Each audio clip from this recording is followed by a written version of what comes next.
बिस्मिल्लाहिर्रहमानिर्रहीम, अस्सलाम वालेकुम। आप देख रहे हैं प्रोग्राम डायरेक्ट लाइन और मैं हूं जवेरिया ज़ैद। नाज़रीन, आइन में तरमीम कोई मामूली बात नहीं है, क्योंकि आइन एक अहम दस्तावेज़ है और किसी भी जमहूरी रियासत की असास है। हिज़्ब इक़्तिदार और हिज़्ब इख्तिलाफ दोनों की इस मामले पर इंतहाई गैर मामूली दिलचस्पी लाजिम थी, जिसका खुलकर इजहार हुआ। नतीजा हिज़्ब इक़्तिदार के हक में निकला और 26वीं आइनी तरमीम हो गई।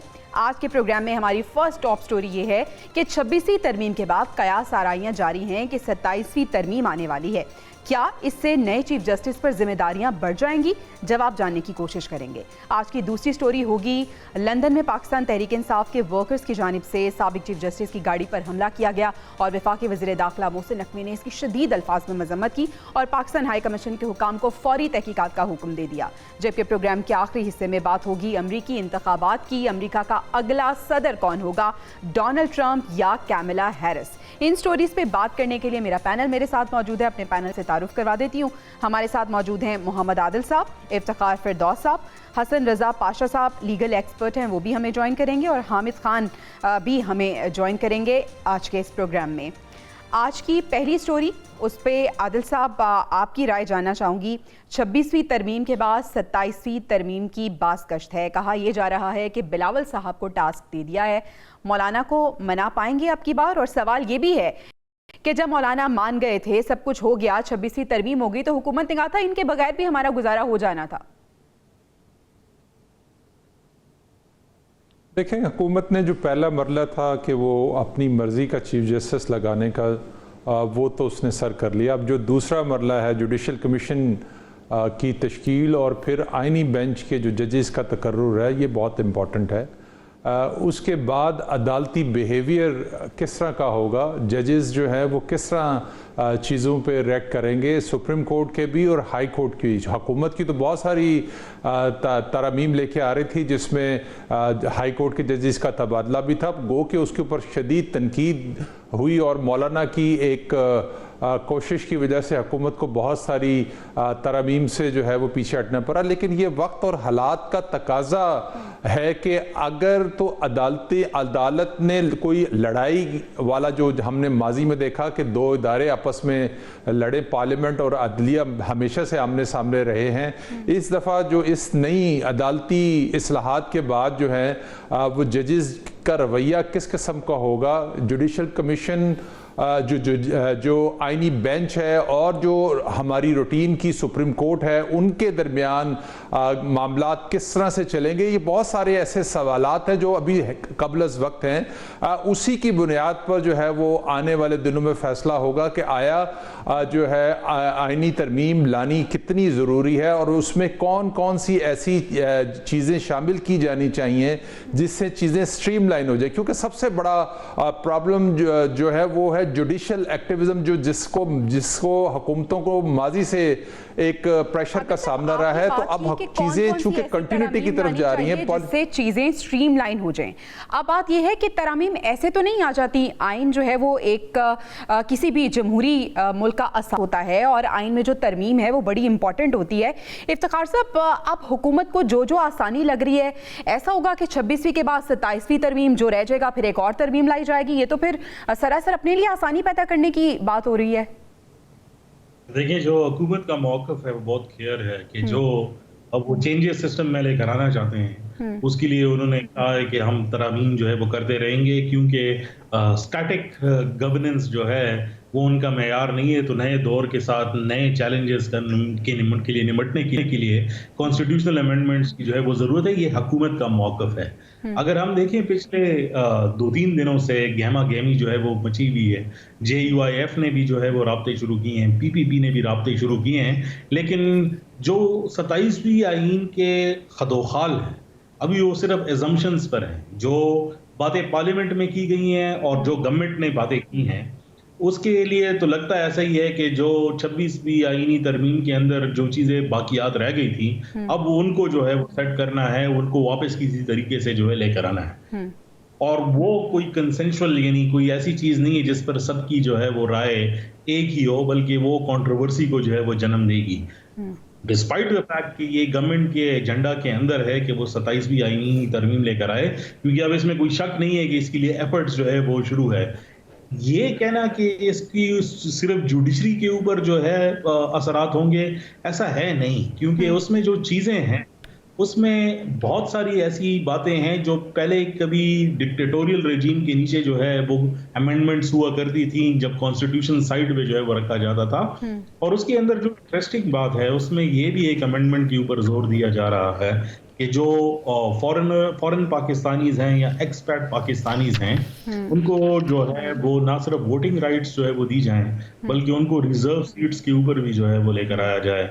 तो लगता है ऐसे है कि जैसे पिछले अखबार में हमने देखा कि कोई स्टेटमेंट टाइप या कोई टेक्नोक्रेट टाइप सेटअप, ठीक है, तो अभी तो बात करते हैं, देखना है कि 27वीं तरमीम में क्या क्या चीज़ें हो सकती हैं। माहिर कानून हसन रज़ा पाशा साहब भी हमारे साथ मौजूद हैं। हसन साहब, आपसे ये जानना चाहूँगी कि 27वीं तरमीम के हवाले से बात हो रही है। इससे पहले हमने देखा कि 26वीं तरमीम हुई और 27वीं तरमीम में मिलिट्री कोर्ट्स की वजह भी बताई जा रही है कि इस वजह से भी तरमीम हो रही है। आपको लगता है कि इस हवाले से भी तरमीम हिस्सा होंगी? जम्पशन और स्पेकुलेशन तो हो सकती है, लेकिन हकीकत से इसका कोई ताल्लुक नहीं है। अच्छा। मेरा ख्याल है कि 27वीं तरमीम का एक शोशा छोड़ा गया था, लेकिन अभी तक कोई खदोखाल सामने नहीं आए और हम ये नहीं कह सकते कि हुकूमत ये करने जा रही है और ये भी करने जा रही है और ये भी। आप कोई कह रहा है कि मिलिट्री कोर्ट्स लाई जा रही हैं, कोई कुछ कह रहा है। I don't think so.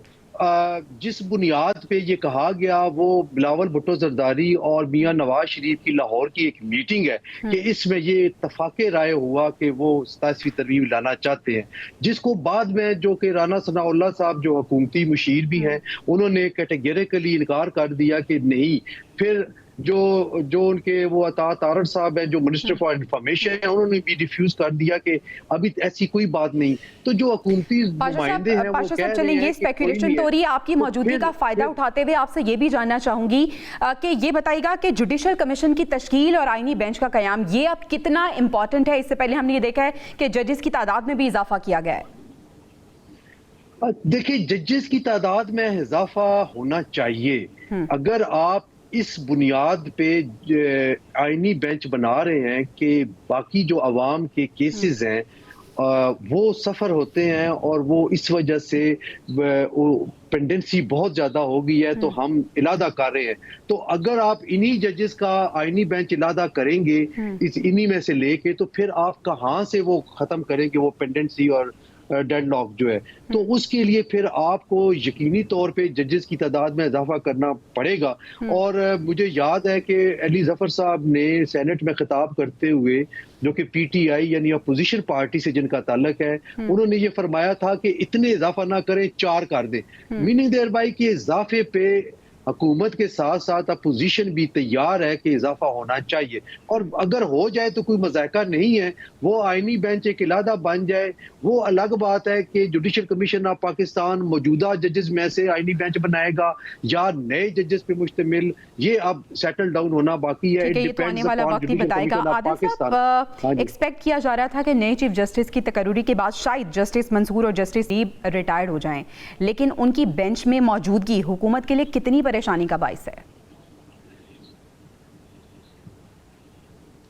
देखिए, परेशानी हुकूमत की तो उस वक्त ज़्यादा थी कि अगर चीफ जस्टिस जो है जस्टिस मंसूर अली शाह या बन जाते, उस वक्त जो लास्ट कुछ केसेस के फैसले और उनके रिमार्क्स और उनका जो रवैया था, उससे हुकूमत की जो है वो एक परेशानी का बाइस बना था, जिसकी बुनियाद पर 26वीं आईनी तरमीम लाने का फ़ैसला हुआ। और इसीलिए इतनी भाग दौड़ के अंदर ये आईनी तरमीम मंजूर करवाई गई, या दूसरे लफ्ज़ों में कहें कि गन पॉइंट पर मंजूर कराएगी। और उसका मकसद तो उन्होंने हासिल कर लिया कि मंसूर अली शाह का जो है वो रास्ता रोक लिया और उसके बाद जस्टिस मुनीब का भी जो है वो रास्ता रोक लिया। लेकिन अब देखें, आज जिस तरह से वो एक फुल कोर्ट का इजलास हुआ, उसमें जिस तरह से जस्टिस मंसूर अली शाह ने जो लाइव कॉल के अंदर बैठ के जो है अपनी प्रेजेंस दी और उसमें अपना इनपुट दिया, और जिस तरह से उन्होंने केसेस को तेज़ी से निपटाने के लिए एक फार्मूला पेश किया, तो लगता तो ऐसे ही है कि वो विलिंग हैं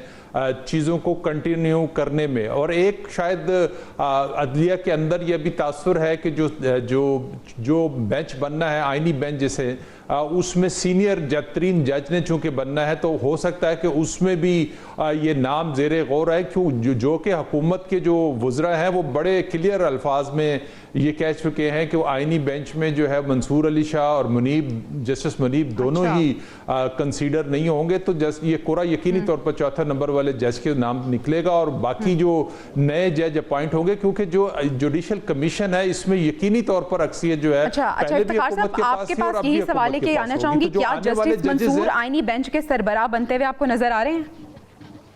देखिए, ये तो डिपेंड करता है कि सिचुएशन क्या बनती है। अभी तक जो खतोखाल सामने आए हैं और जो स्टेटमेंट्स जो है वो सामने आई हैं, और अगर आप पूरी 26वीं तरमीम का एक पूरा किस्सा जो है वो सामने रखें, उसमें काफ़ी मुश्किल लगता है कि जस्टिस मंसूर अली शाह को जो है वो बनाया जाए आईनी बेंच का हिस्सा। लेकिन यहाँ पर ये बात कहना जो है वो भी ज़रूरी है कि जिस तरह जस्टिस याया ने जो है जस्टिस मंसूर अली शाह को जो है वो मुतारिफ कराया दोबारा, और दोबारा उनकी रजामंदी से लगता है कि चीज़ें जो है वो चल रही हैं, ये कोई बईद ज़कल बात भी नहीं हो सकती कि ऐसा हो।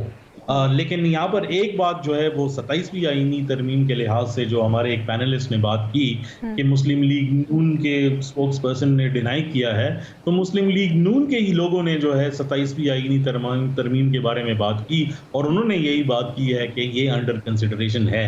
आया तो पार्टी फिर खुद आपस में इख्तिलाफ का शिकार है या कोई ऐसी बात है जो वो बताना नहीं चाहते? ठीक है, हसन रजा पाशा साहब बताइएगा कि जस्टिस या आफरीदी क्या तमाम सीनियर जजेस को साथ लेकर चल पाएंगे और किस तरह से अब उनका पैटर्न होना चाहिए?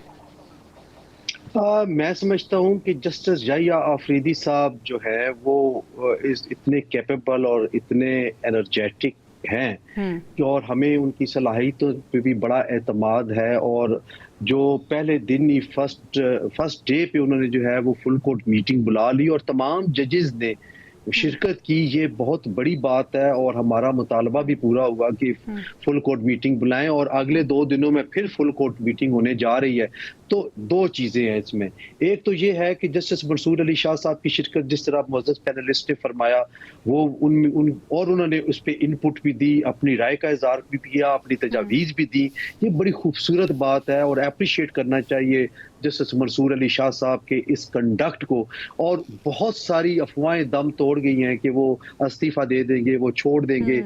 मैं समझता हूँ कि उनको इसके अंदर रह के अपना रोल प्ले करना चाहिए। और दूसरी बात जो है वो ये है कि जो जजेस का खतो किताबत का सिलसिला शुरू हो गया था, और आपको एक बात बताऊं कि वो तब होता है जब उनकी रसाई चीफ जस्टिस तक नहीं होती या चीफ जस्टिस की रसाई उन तक नहीं होती, तो फिर खतो किताबत के सिलसिले शुरू हो जाते हैं। और जब खत जिस मंजर तक पहुंचना है उससे पहले मीडिया की जीनत बन जाता है और फिर अब क्या सराइयां शुरू हो जाती हैं और जिन तक जाता है उन तक पहुंचते पहुंचते वो इतना कंट्रोवर्शियल हो जाता है कि फिर उसका जवाब का इंतजार भी होता है। तो एटलीस्ट ये हो गया है कि वो खतो किताबत खत्म होने से तमाम जजेस को ये मौका मिला है कि अगर किसी पे कोई ऑब्जेक्शन है या कोई अपनी तजावीज़ देना चाहता है तो वो वहाँ फुल कोर्ट मीटिंग में बैठ के वो ऑब्जेक्शन भी कर ले, अपनी तजावीज़ भी दे दे। तो ये बड़ी खूबसूरती है।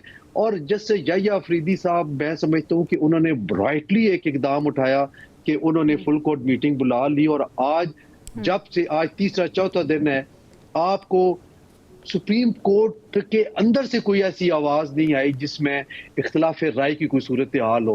किसी केस पे इख्तिलाफ राय हो सकता है और वो होना भी चाहिए। ये खूबसूरती है इस सिस्टम की कि हर जज ने अपने एंगल के साथ उस मुकदमे को देखना है।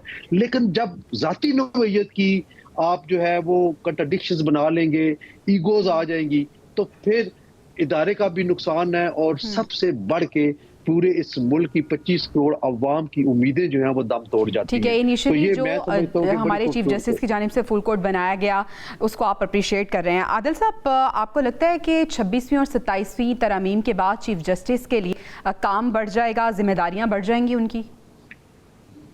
देखिए, मैं जैसे अभी आपको कह रहा हूँ कि चूंकि नया अदालती सिस्टम है, जब तक आईनी बेंच की तश्कील नहीं होती, कौन कौन से जजेस जो हैं वो पिक एंड चूज़ होते हैं, और उसके बाद जो काम का बर्डन है वो किस तरह से डिवाइड होता है। हमने अभी कुछ दिन पहले देखा कि बहुत सारे केसेस, बहुत सारे हमारे मौजूद सीनियर जजेस ने वो केसेस आईनी अदालत को भेज दिए, तो आगे जो वकील है वो किस तरह से कोर्ट के अंदर बिहेव करते हैं और आगे से जज किस तरह से रिएक्ट करता है, ये बहुत सारा एक तसलसल है चीज़ों का। जिस तरह चीज़ें ये कोर्ट प्रोसीडिंग में मामला चलेंगे, नया अदालती सिस्टम में चीज़ें जो हैं वो चलना शुरू होंगी, उसके बाद अंदाज़ा होगा कि मामला आने वाले दिनों में कैसे चलेंगे। जजेस गो के जो सबसे 184(3) जो एक अदलिया का बड़ा हथियार था, अब वो चीफ जस्टिस के पास अब उसके इख्तियार नहीं होंगे, और इसी वजह से हुकूमतें हमेशा जो है वो ब्लैकमेल होती थी, वो आईनी बेंच के पास मामला चला जाएगा। दूसरे लफ्जों में ये कहा जा सकता है कि हुकूमत अपनी पसंद से ऐसे जजेस का चुनाव करेगी जिनके पास ये अख्तियार होगा कि वो हुकूमत की जो है वो उसके ऊपर सवाल उठा सके। लेकिन जो चीफ जस्टिस हैं, ये बाकी अदलिया के जजेस हैं, उनके पास और बहुत सारे ऐसे मामलात हैं जिसके अंदर वो हुकूमत के लिए परेशानी का बाइस बन सकते हैं। लेकिन ये बिहेवियर है, दोनों तरफ से बिहेवियर अब देखते हैं कि किस तरह से नजर आता है कि अदलिया किस तरह से आगे चीज़ों को लेकर चलती है, पार्लियामेंट किस तरह से रिएक्ट करती है। तो कोशिश तो ये होनी चाहिए कि दोनों को एक दूसरे के मामलात में उस तरह से मुदाखलत नहीं करनी चाहिए। कोशिश होनी चाहिए कि मुदाखलत ना हो, अपने अपने पैटर्न पे रह के काम करें। इफ्तिखार शेख रशीद साहब कह रहे हैं कि हुकूमत 27वीं तरमीम का ख्वाब देखना छोड़ दे, क्योंकि मौलाना इस बार काबू नहीं आएंगे और मौलाना को मनाना इंतहाई मुश्किल हो जाएगा। देखिए, शेख रशीद साहब जो है उनकी हमेशा अपनी एक तर्ज सियासत है जिसमें वो प्रेडिक्शन करते रहते हैं, लेकिन हालिया वक्तों में उनकी प्रेडिक्शंस कोई ज़्यादा जो है वो फुलफिल होते हुए जो है वो नज़र नहीं आती, बल्कि वो खुद जो है जिस जगह से वो प्रेडिक्शंस लेते थे शायद उन पर उनके कनेक्शंस जो है वो कट गए हैं, तो वो अपने आप को रेलेवेंट करने के लिए जो है किस्म के स्टेटमेंट्स जो है वो देंगे। लेकिन उसके अंदर जो JUIF ने जो मौलाना साहब ने राब्ते शुरू किए हैं और उनकी लीडरशिप से जो बात हुई है, हमारे ज़राए इस बात की तस्दीक करते हैं कि मौलाना साहब ऑन बोर्ड है काफ़ी चीज़ों के लिए। तो अगर नई तरमीम आती भी है और उसमें उनको हिस्सा जो है वो डिस्कशन का बनाया जाता है, जो हम देख रहे हैं बनेगा, मेरा नहीं ख्याल कि इस किस्म की प्रॉब्लम्स हैं इसको लेकर आने में भी और रिजॉल्व करने में। ठीक है, हसन रज़ा पाशा साहब ये बताइएगा कि क्या हुकूमत 26वीं आईनी तरमीम के बाद जो मतलूबा हदफ थे वो पूरा करने में कामयाब हो गई है, और अब जब 27वीं तरमीम की बात हो रही है, क्या इसके बाद भी कोई तरमीम हो सकेंगी? देखें, जो आईने पाकिस्तान है वो एक लाइव डॉक्यूमेंट है। यस। और वक्त के साथ साथ उसमें तब्दीलियां लाई जा सकती हैं, प्रोवाइडेड कि वो कॉन्स्टिट्यूशन के जो बेसिक स्ट्रक्चर है उसके अगेंस्ट ना हो। तो अगर कोई पॉजिटिव कोई अच्छी चीज आ सकती है तो उसको वेलकम करना चाहिए, और अगर कोई ऐसी चीज जिस पे जो फंडामेंटल राइट्स हैं अवाम के, उनके खिलाफ कोई चीज आती है तो उसको कंडेम करना चाहिए और रोकना चाहिए, और कोशिश ये करनी चाहिए कि वो ना मंजूर हो। तो बहरहाल ये सिविल सोसाइटी, लॉयर्स और पॉलिटिकल वर्कर्स, ये उन पे डिपेंड करता है कि वो किस चीज को कैसे लेते हैं। आप देख लें कि अगर कोई एक पार्टी 26वीं तरमीम की मुखालफत कर रही है तो 26वीं तरमीम मंजूर होने से एक दिन पहले की अगर उनकी बात सुने तो वो मौलाना साहब के बाएं तरफ खड़े हुए ये कह रहे थे कि हमने सिर्फ वोटिंग में हिस्सा ना लेने का फैसला किया है, अलबत्ता, और वो इस वजह से किया है कि ये चीजें ठीक नहीं हैं। अब हमारे बानी PTI को गिरफ्तार किया गया है, हमारे जो वन लाइनर जवाब दीजिएगा, ये जो पैटर्न बन गया आइन में तरमीम का, इस तरह से तो ये नहीं होगा कि जो पार्टी हुकूमत में आएगी वो अपने हिसाब से तरमीम करती जाएगी फिर इसमें? देखिए, इसे आइन ने पार्लिमान को ये इख्तियार दिया है कि वो आइन में 2/3 मेजॉरिटी के साथ तरमीम कर सकती है। इसी आइन ने दिया हुआ है। जो ट्राइकोटमी ऑफ पावर का फार्मूला है वो कॉन्स्टिट्यूशन ऑफ पाकिस्तान में दिया गया है, तो उसके तहत पार्लिमान का ये इख्तियार है। अब एक ही सूरत हो सकती है कि अगर वो बेसिक स्ट्रक्चर के खिलाफ अमेंडमेंट हो, अगरचे आर्टिकल 239 इस बात को ठीक रोकता है, है। बहुत शुक्रिया माहिर कानून हसन रजा पाशा साहब हमारे मौजूद थे और उनके हवाले से ये भी बात करती जाऊँ कि उन्होंने बड़ी इंपॉर्टेंट एक बात की है कि आइन में पार्लियामान को ये इजाज़त मौजूद है कि वो तरामीम कर सकती है और वो तरामीम जिस पे रजामंदी हो वो तरामीम हो भी सकती हैं। बहुत शुक्रिया आपका। नाज़रीन, अभी हमें ब्रेक पे जाना है, ब्रेक से वापस आएंगे तो हम लंदन का रुख करेंगे जहाँ पे एक अफसोसनाक वाक़या पेश आया है जिसको कंडेम किया जा रहा है। वो क्या वाक़या है, उसके क्या मुहर्रिकात हैं, जानेंगे ब्रेक के बाद। Stay with us. Welcome back नाज़रीन, पाकिस्तान के साबिक चीफ जस्टिस काजी फायजीसा साहब को बरतानिया के कदीम तरीन कानूनी दरसगाह मिडल टेम्पल में बतौर बेंचर मुंतखब किया गया और उनके एजाज़ में एक तकरीब का एहतमाम किया गया। लेकिन हुआ क्या, जब वो तकरीब से अपनी अहलिया के साथ वापस आ रहे थे तो वहाँ पे पाकिस्तान तहरीक इंसाफ के वर्कर्स मौजूद थे। उन्होंने वहाँ पे नारेबाजी की, हंगामा आराई की और उनकी गाड़ी को रोक भी लिया गया। साथ ही साथ ये भी बताया जा रहा है कि ना सिर्फ रोका गया बल्कि गाड़ी पर हमला किया गया कि उन्हें अपने आप को बचाना पड़ा। अफसोसनाक ये वाकया पेश आया है। डायलेमा पाकिस्तान का ये रहा है, अगर हम बात करें तो बदकिस्मती से पिछले 5 सदर, 5 वजीर आजम और 5 चीफ जस्टिस की अगर हम बात करें तो वो बेतौकीर होकर निकले हैं।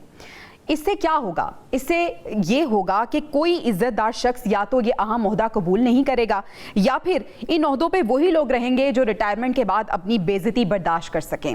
हमारे साथ हामिद खान साहब मौजूद हैं, उनका रुख करूंगी और उनसे जानना चाहूंगी कि हामिद साहब, ये जो वाकया पेश आया है, किस तरह से आप इस वाकये को देख रहे हैं? इंतहाई अफसोसनाक और शर्मनाक वाकया है ये।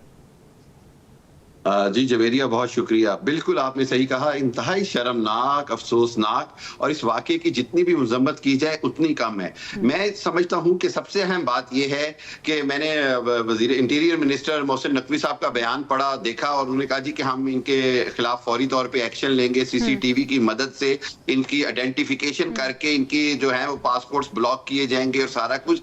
मैं कहता हूँ इससे पहले हुकूमत पाकिस्तान को फौरी तौर पर यह चाहिए कि बतौर डिप्लोमेट फौरी तौर पर पुलिस को रिपोर्ट किया जाए। बरतानिया के मैं वहां होता हूं, मुझे पता है कि बरतानिया की पुलिस फौरी तौर पर एक एक्शन लेगी और जो भी इसके पीछे अनासर हैं, जो भी इसमें इन्वॉल्व है, उनको पकड़कर उनके ऊपर कानूनी कार्रवाई की जाएगी। किसी भी हालत में किसी भी शख्स के ऊपर या किसी की गाड़ी के ऊपर पर हमला करना जो है वो एक गैर कानूनी फेल है। उसकी ना तो कोई कानून इजाजत देता है, ना कोई अखलाकियात इजाजत देती है। और मैं तो बार बार ये कहता आ रहा था और कहता जाता हूं कि खुदारा पार्लियामेंट की बालादस्ती के नाम पे अदलिया की बेतौकीरी ना करें और अदलिया की बालादस्ती या अदलिया की हुकूमत के नाम के ऊपर पार्लियामेंट को बेतौकीर ना करें। दोनों इदारों के लिए अपनी अपनी इज्जत और तौकीर जो है वो बचानी और कायम रखनी बड़ी जरूरी है। जमहूरियत का तसलसल जो है उसके लिए सबसे अहम बात यह कि अवाम में बर्दाश्त और तहम्मुल पैदा किया जाए और इस तरह की शर्मनाक हरकत करने वालों के साथ कानूनी तौर पर आहनी हाथों से निपटा जाए। इसमें कोई रियायत की गुंजाइश नहीं है।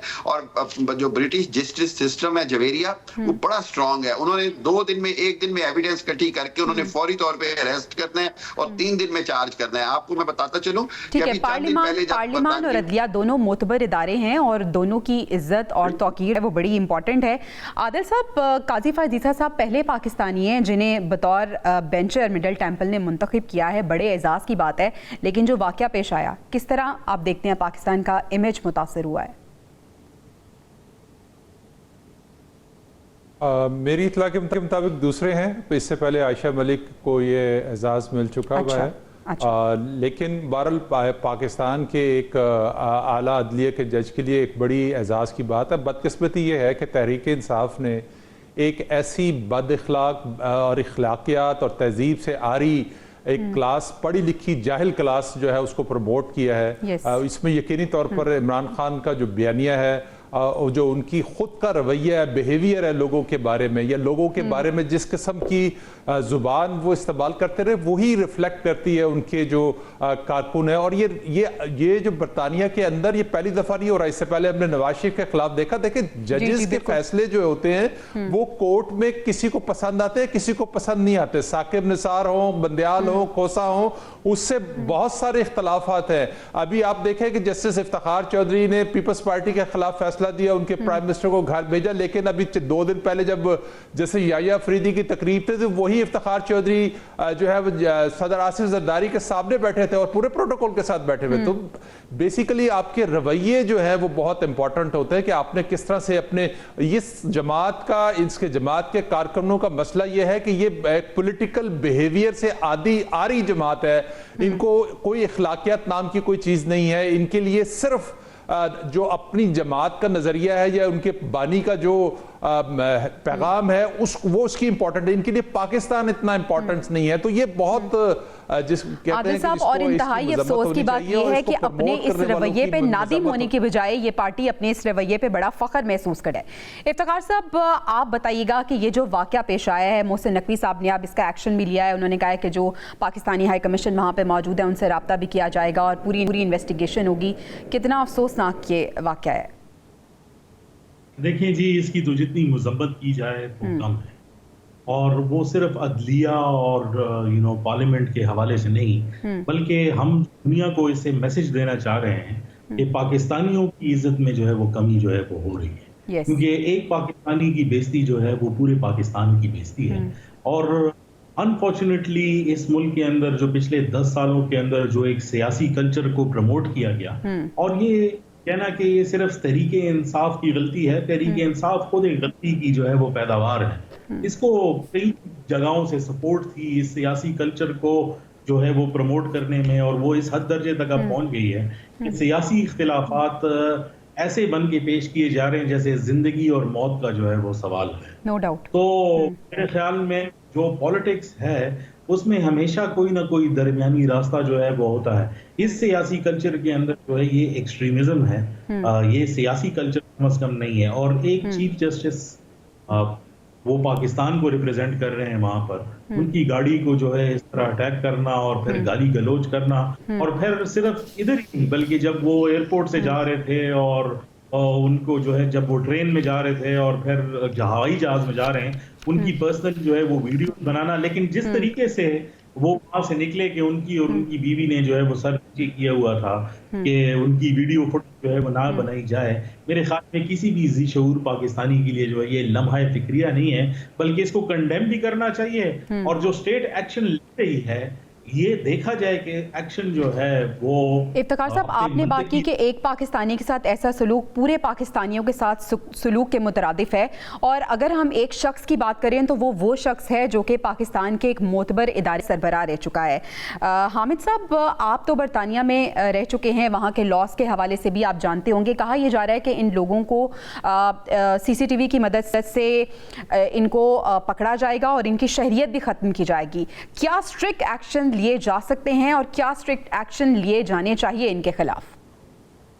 देखिए, मैं ये समझता हूँ कि मैं पाकिस्तान की इनकी शहरियत के खत्म करने के हवाले से तो पाकिस्तान गवर्नमेंट का फैसला है। मैं तो ये समझता हूँ कि सबसे अहम बात ये कि CCTV के जरिए इनकी शिनाख्त की जाए और फिर इनके खिलाफ जो है वो बरतानवी कवानीन के मुताबिक भी कार्रवाई की जाए। और हो सकता है कि अगर ऐसा जुर्म साबित हो कि इनके पास इन्होंने एक हद से ज्यादा जुर्म किया है तो बरतानवी कानून के मुताबिक भी पाकिस्तान गवर्नमेंट जो है वो उनको सजा भी दिलवा सकती है, और उनके वहां पर जो रेजिडेंस स्टेटस है उसके ऊपर भी सवाल उठाए जा सकते हैं। ये इट ऑल डिपेंड्स कि पाकिस्तान हुकूमत जो है अब इस मामले को किस अंदाज में लेती है। अगर ये समझा जाए, मैं ये समझता हूं कि बिल्कुल चीफ जस्टिस साबिक चीफ जस्टिस हैं, पाकिस्तान के एक मुअज़्ज़ज़ इदारे के सरबराह रहे हैं, किसी भी हालत में पाकिस्तान के अवाम का जो कौम का जो इमेज है वो शदीद खराब होता है इस तरह की कार्रवाइयों से। और इसका वाहिद हल ये है कि कानूनी रास्ता अपनाया जाए, कानून को दोनों ममालिक में एंगेज किया जाए। और मेरा ज़ाती ख्याल है कि बिल्कुल इसमें कोई गुंजाइश नहीं है कि किसी का कोई भी ऐसा फेल करता है उसको कानून मुकम्मल तौर पर अपनी गिरफ्त में लेना चाहिए। और हो सकता है कि बरतानवी हुकूमत भी उनके खिलाफ, उनकी सिटीजनशिप के खिलाफ कोई एक्शन ले। ठीक है, आपको लगता है कि हो सकता है कि बरतानवी हुकूमत भी इनके खिलाफ एक्शन ले। आदिल साहब, क्यों अपोजिशन इतनी मुखालिफ है काजी फाइज ईसा की? क्या उन्होंने जो फैसले लिए वो बहुत ज़्यादा आइन के खिलाफ थे, आइन के मुताबिक नहीं थे वो फैसले? देखिए, एक तो मैं पहले थोड़ा सा इसमें बता दूं कि पाकिस्तानी हाई कमीशन ने जो है वो एक दरख्वास्त दी है बरतानी पुलिस को इन लोगों के हवाले से जिन्होंने एहतजाज किया काजी फाइज ईसा के ख़िलाफ़। तो वो जो हामिद साहब बात कर रहे थे, तो वो एक कानूनी प्रोसेस जो है वो एक प्रॉपर जो फोरम है उसी की तरफ से जो है वो इनिशिएट हो चुका हुआ है। ठीक है। और बाकी दूसरी चीज़ ये है कि इनका पाकिस्तान के साथ तो कोई ताल्लुक नहीं है। ये इनमें से मोस्टली वो लोग हैं जिनका ओढ़ना बिछौना रहना हर चीज़ बरतानिया के अंदर है। पाकिस्तान सिर्फ पाकिस्तानी होने का एक नाम के तौर पे इस्तेमाल करते हैं, अदरवाइज इनका कोई ताल्लुक नहीं है। और जो दूसरी बात आप काजी फाइज ईसा के हवाले से बात कर रही थी, देखिए हर चीफ जस्टिस चाहे वो कोई भी हो, उसके बहुत सारे फैसले जो है वो कुछ पॉलिटिकल पार्टीज को जो है वो पसंद आते हैं और कुछ पॉलिटिकल पार्टीज को पसंद नहीं आते। तो काजी फाइज ईसा के हवाले से एक रिजर्वेशन शुरू से तहरीक इंसाफ के पास तो रही है। आप दूसरी अहम बात यह है कि इमरान खान ने उनके खिलाफ एक रेफरेंस भेजा था और बाद में खुद ही उस रेफरेंस से ही डिनाइल दे दिया था कि उनकी मर्जी से वो रेफरेंस नहीं भेजा गया था, यानी कि वो इस्तेमाल हुए थे उस सारे मामले में। लेकिन उसके बाद उन्होंने एक जिसे कहते हैं एक अना का मसला जो है वो बना लिया था और वही बयानिया उनकी जमात के अंदर ट्रांसफर हुआ और एक मुखालफत हमें हमेशा से काजी फाइज ईसा के खिलाफ नजर आई। लेकिन बाज़ फैसले यकीनी तौर पर जैसे पार्टी निशान के हवाले से काजी फाइज ईसा का एक फैसला है जिस पर तनकीद भी की गई और बाद में काजी साहब ने कहा कि वो इलेक्शन कमीशन ने उसकी गलत इंटरप्रिटेशन की है। लेकिन बहरहाल उसका एक 8 फरवरी के इलेक्शन के ऊपर एक ठीक है, फैसले यानी जजेस के अगर पार्टी के हक में आए तो जय जयकार और अगर पार्टी के हक में नहीं आए तो इस तरह का रवैया जो कि इंतहाई काबिल मजम्मत है और हम अपने प्लेटफॉर्म से भी इसकी शदीद अल्फाज में मजम्मत करते हैं। नाज़रीन, अभी हमें ब्रेक पे जाना है, ब्रेक से वापस आएंगे तो हम बात करेंगे अमेरिका में होने वाले सदारती इंतखाबात से मुतालिक। Stay with us. Welcome back. नाज़रीन, अमरीकी वोटर्स रवां बरस 5 नवंबर को होने वाले जो सदारती इंतखाबात हैं उसमें अपना वोट कास्ट करेंगे। देखना यह है कि ट्रंप दूसरी बार सदर मुंतखब होते हैं या कैमला हैरिस इस बार हमें सदर बनती हुई नज़र आ रही हैं। आदिल साहब, आपको क्या लग रहा है किसका पलड़ा भारी है और कौन सी पार्टी आपको लीड करती हुई नज़र आ रही है अब तक के सर्विस के मुताबिक?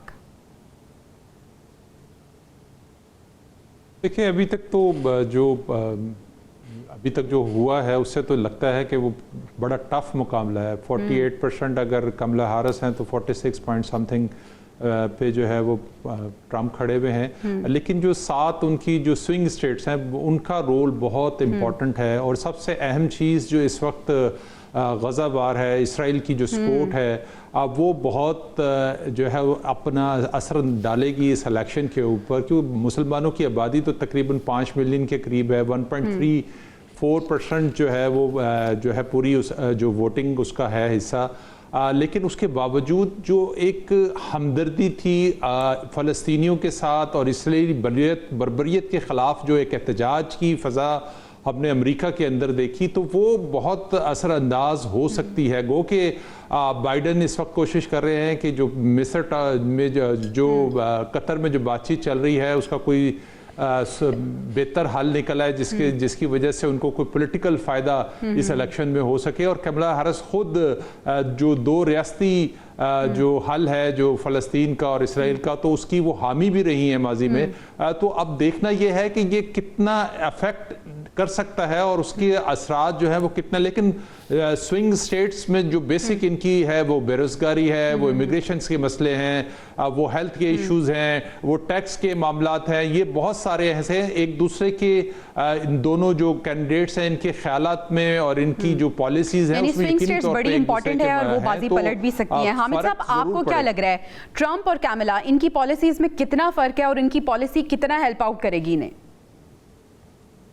डेफिनेटली ये अमेरिकी तारीख की सबसे मुश्किल और कांटेदार तरीन सदारती इंतखाब है। एक जानिब ट्रंप जो हैं वो बहुत पुरुमीद हैं कि वो जीतेंगे और उसकी एक सबसे अहम वजह मैं आपको बताऊं, जो हम बार बार स्विंग स्टेट्स की बात करते हैं बिल्कुल ऐसे ही है कि जो 6-7 स्विंग स्टेट्स हैं उसमें नॉर्थ कैरोलिना के अलावा बाकी जो मिशिगन हो गई, विस्कॉन्सिन हो गई, पेंसिल्वेनिया हो गई या बाकी जो 3-4 एरिजोना हो गई, ये जो बाकी 5 स्टेट्स हैं ये वाइट मेजॉरिटी स्टेट्स हैं।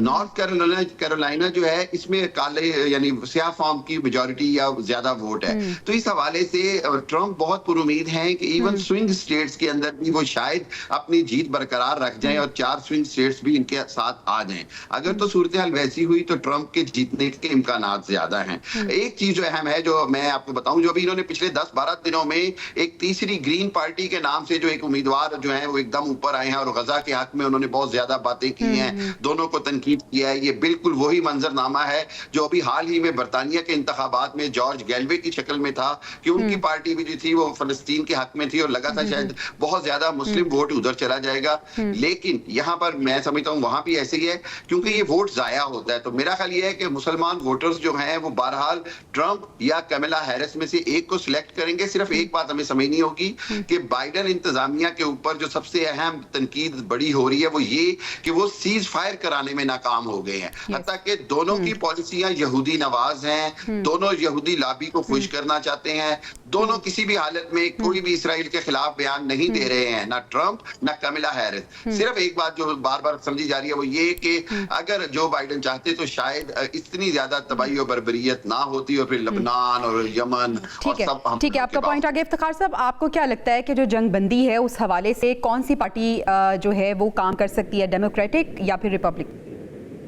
देखें, जो आमिर खान साहब ने बात की है वो बहुत क्लियर है। इसमें वोटिंग पैटर्न्स के अंदर जो रिसेंटली है उसमें जो ग्रीन पार्टी की कैंडिडेट सामने आई हैं, जो मुस्लिम वोट्स को और अमेरिका और बरतानिया दोनों के अंदर जो है ये गजा वॉर के खात्मे पर और प्रो पैलेस्टीनियन एक सेंटिमेंट है। तो जो जिल स्टाइन है वो एक कैंडिडेट निकल के आई है जो इलेक्ट तो नहीं होगी, ये तो क्लियरली जो है वो लगता है, लेकिन वो वोट जो है वो जरूर जो है वो खराब करेगी। और जो हम रिसेंटली अभी घंटे पहले जो 2 डिसीजंस आए हैं, एक तो अमेरिकन सुप्रीम कोर्ट ने जो है वो फैसला जो है वो दिया है कि जो वोटर पर्चिंग है यानी जो नॉन अमेरिकन वोट है वो कंजर्वेटिव जज ने फैसला दिया है कि वर्जीनिया के जो है वो लिस्टों से उनको खारिज जो है वो कर दें। तो ये एक इम्पैक्टफुल वो है। बाकी जो ओवरऑल ट्रेंड है उसमें हम देख रहे हैं कि कैमला हैरिस की परसेंटेज जो है वो गिरी है तकरीबन पिछले 25 दिनों के अंदर, जो ट्रंप को जो है वो फेवरेट करार दिया जा रहा है। लेकिन अभी इस बारे में कुछ नहीं कहा जा सकता मुकम्मल तौर पर। तकरीबन कोई 53 मिलियन लोगों ने जो है वो वोट कास्ट किए हैं अभी तक, जो बैलेट के थ्रू हैं। जो इनकी गिनती अभी आएगी तो उससे अंदाजा होगा कि किस तरह वो है। लेकिन जो ओवरऑल हम देख रहे हैं तो जो गजा का एक कॉन्फ्लिक्ट है वो ऑब्वियसली एक टर्निंग फैक्टर है, लेकिन लग रहा है ऐसा ही है कि डोनाल्ड ट्रंप जो है उसको ज्यादा स्क्वीज कर रहे हैं बनिस्बत कैमला हैरिस की। लेकिन एक चीज यहाँ पर जवेरिया जरूरी है, क्योंकि अमेरिका के अंदर अबॉर्शन राइट्स जो है ये एक बहुत बड़ा इशू है और कैमला हैरिस कैंपेन है अगर औरतें एक्सट्रीम जो है लेवल पर वोटिंग करने के लिए आ जाएं इस इशू के ऊपर, फिर उनको वो चांसेस ज्यादा लगते हैं। ठीक है, आपको ये लग रहा है कि दोनों के बीच कांटे का मुकाबला है, कभी ऐसे लगता है कि ट्रंप आगे हैं, कभी ऐसे लगता है कि कैमला आगे हैं। देखना ये है कि अगला सदर कौन तकीब होता है। हमारे पैनल में जिसमें आदिल साहब मौजूद थे, इफ्तिखार साहब और हामिद अल मशरकी साहब, आपका शुक्रिया अदा करना चाहूँगी। नाज़रीन, प्रोग्राम से इजाज़त दीजिए, आपसे इंशाल्लाह मुलाकात होगी कल। अपना ख्याल रखिएगा।